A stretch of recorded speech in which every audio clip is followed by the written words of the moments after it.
오늘도 좋은 하루 되세요. 그는 늘 괜찮은 사람으로 불렸습니다. 성실하고 조용하고 맡은 일은 끝까지 해내는 사람. 사람들은 그를 신뢰했고 그 신뢰는 그가 살아가는 이유처럼 느껴졌었습니다.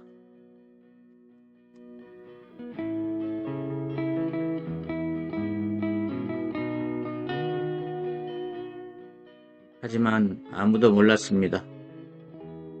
그의 안에서 서서히 분노가 자라고 있다는 걸. 그 분노는 소리내지 않았습니다. 그의 속에서 폭발하지도 않았습니다.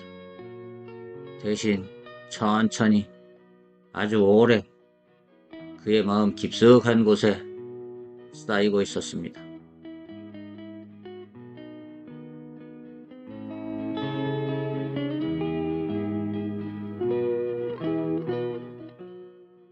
어릴 때부터 그는 뭐든지 잘해야만 했습니다.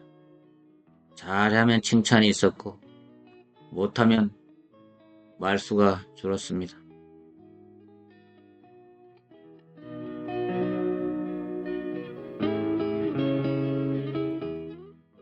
혼나는 일은 없었지만 실망은 늘 느끼면서 그렇게 살았습니다. 그는 그때 배웠습니다. 사랑은 그냥 주어지는 게 아니라 얻어내는 거라고.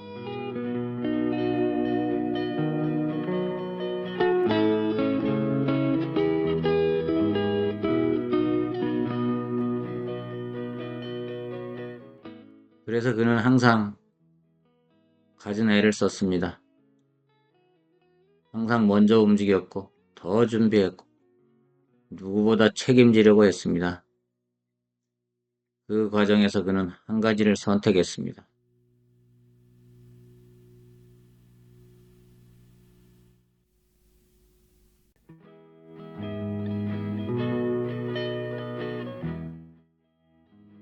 절대 화를 내지 않기로. 대신 삼키기로 했습니다.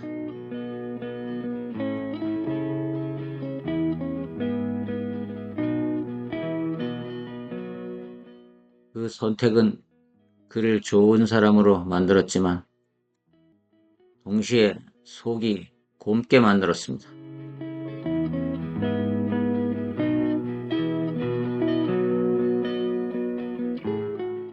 그는 스스로에게 말했습니다.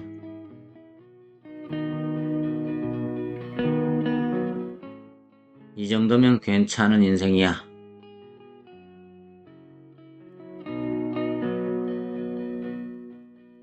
하지만 혼자 있을 때면 이런 생각이 올라왔습니다. 그런데 왜 이렇게 불편하지?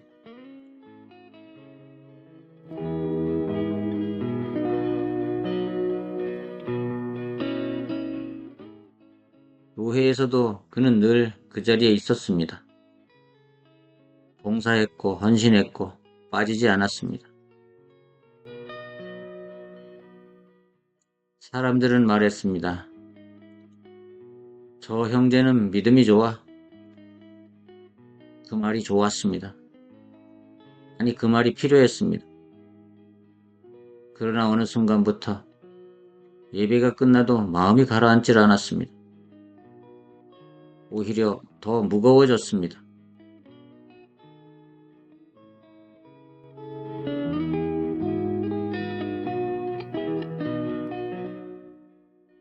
결정적인 날은 아주 사소한 장면에서 시작이 됐습니다. 새로운 사람이 간증을 했습니다. 말은 서툴렀고 내용도 단순했지만 사람들의 반응이 달랐습니다.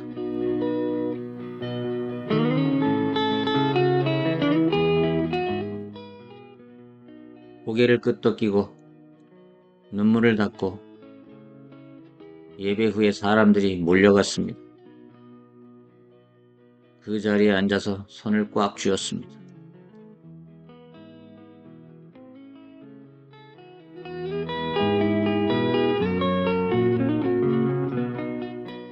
그 순간 그의 안에서 억눌러 두었던 감정이 처음으로 고개를 들었습니다. 왜 나는 안 되는 거지? 그 질문은 분노가 되어 가슴을 채웠습니다.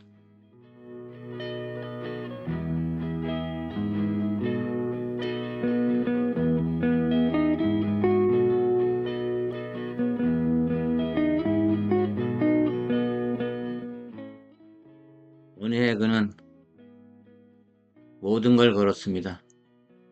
야근, 주말, 체력, 전부 다 쏟아부었습니다. 이번만큼은 반드시 인정을 받을 거라 믿었습니다. 하지만 회사에서 결과를 발표하는 날, 불린 이름은 다른 사람의 이름이었습니다.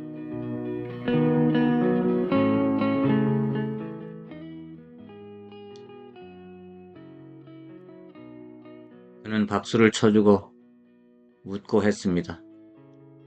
하지만 그의 속은 텅 비어버렸습니다.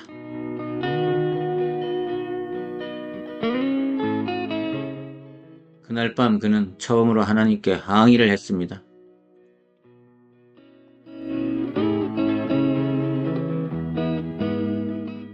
하나님, 이건 너무하지 않나요? 그런데 며칠 뒤 작은 칭찬이 돌아왔습니다. 그는 안도했습니다.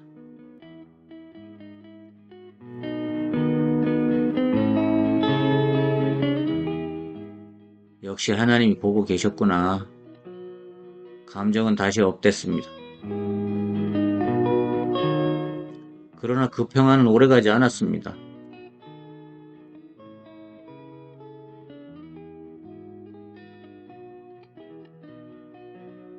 교회에서 또 다른 사람이 주목받기 시작했습니다. 그는 애써 자기 마음을 눌렀습니다. 질투하면 안 돼.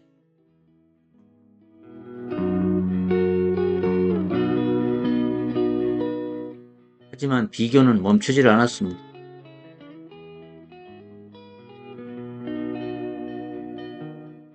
나는 몇 년을 했는데, 난 이렇게 버텼는데,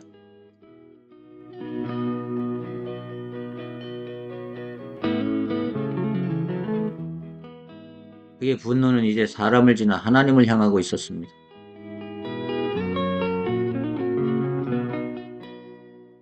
봉사 중에 또 문제가 생겼습니다. 실수는 다른 사람이 했지만 책임은 그 사람에게 돌아왔습니다. 그는 말하지는 않았습니다. 그러나 집에 돌아와 현관에 앉아 한참을 움직이지 못했습니다.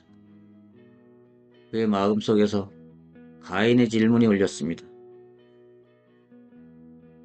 내가 내 아우를 지키는 자입니까? 라는 질문만입니다.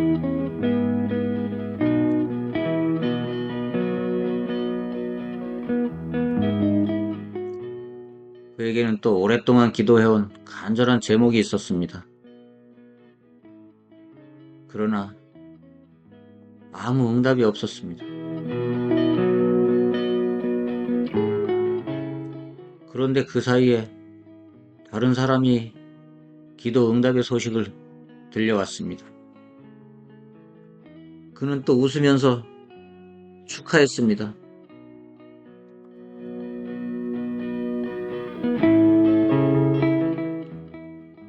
그러나 자신의 속으로는 완전히 무너졌습니다.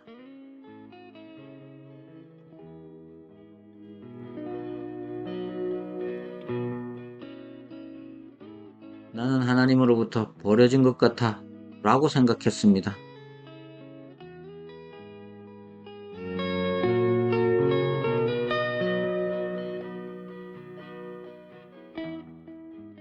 그날 밤 그는 성경을 덮어버렸습니다. 아니, 던져버린 거죠. 도대체 내가 뭘 더 해야 하는데? 그는 처음으로 자기 마음을 인정했습니다. 나는 화가 나 있었다.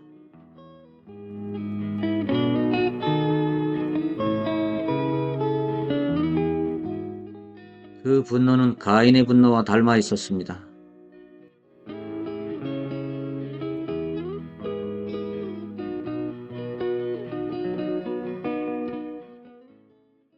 며칠 뒤 지친 마음으로 성경을 다시 펼쳤습니다.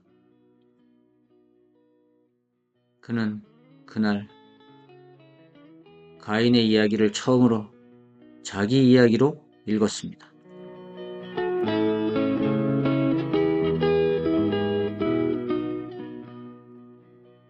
그리고 자연스럽게 아벨에게 시선이 갔습니다. 이상할 만큼 성경은 아벨을 많이 설명하지 않고 있었습니다. 그저 한 문장, 아벨은 양의 첫 새끼와 그 기름으로 드렸다. 그 문장이 그의 마음을 붙잡았습니다.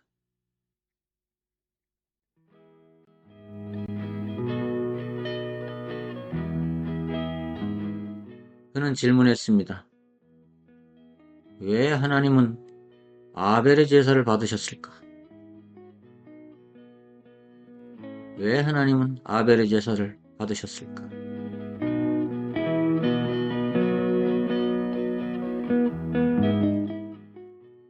그리고 처음으로 답이 보이기 시작했습니다. 아벨은 자기 방식으로 드리지를 않았습니다. 아벨은 하나님의 방법을 신뢰했던 것이었습니다.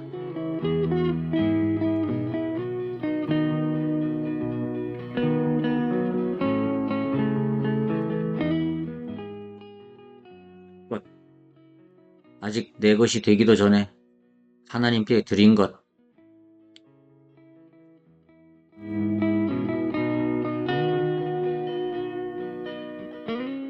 그건 계산이 아니라 순종이었습니다. 그 순간 그는 자기의 예배를 돌아보았습니다.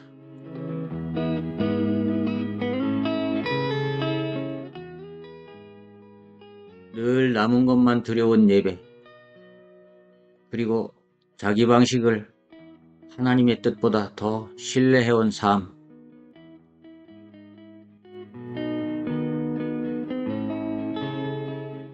그는 마침내 고백했습니다. 하나님, 저는 순종보다 결과를 믿었습니다.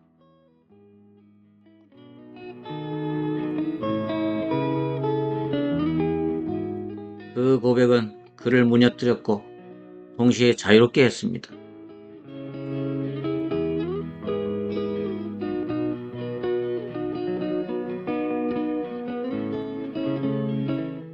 이제 그의 결단은 조용했지만 분명했습니다. 이제 그는 이렇게 살기로 했습니다.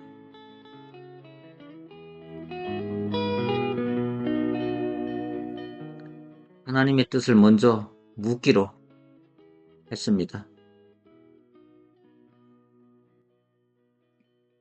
또한 이해되지 않아도 자기 논리를 내려놓기로 했습니다.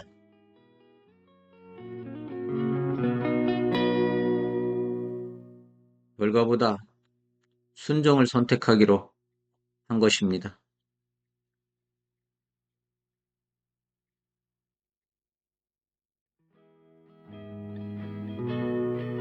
그랬더니 이제 예배가 달라졌습니다. 잘하려고 하지 않았고 보여주려 하지 않았습니다.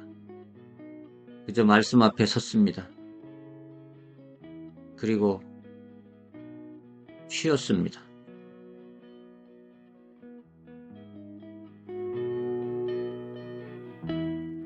삶도 달라졌습니다. 비교가 올라올 때 그는 멈췄습니다. 아, 내가 또 가인의 자리에 서려 했구나. 그리고 한 걸음 물러섰습니다.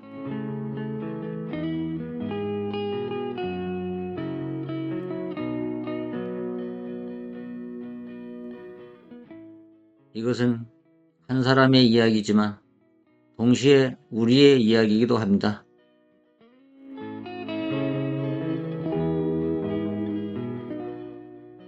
오늘의 당신은 어떤 예배를 드리고 있습니까?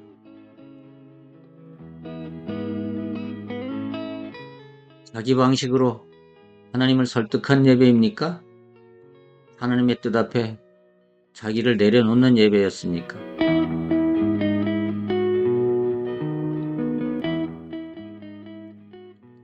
아벨은 많이 드리지 않았습니다. 그는 하나님이 원하시는 것을 드렸을 뿐입니다.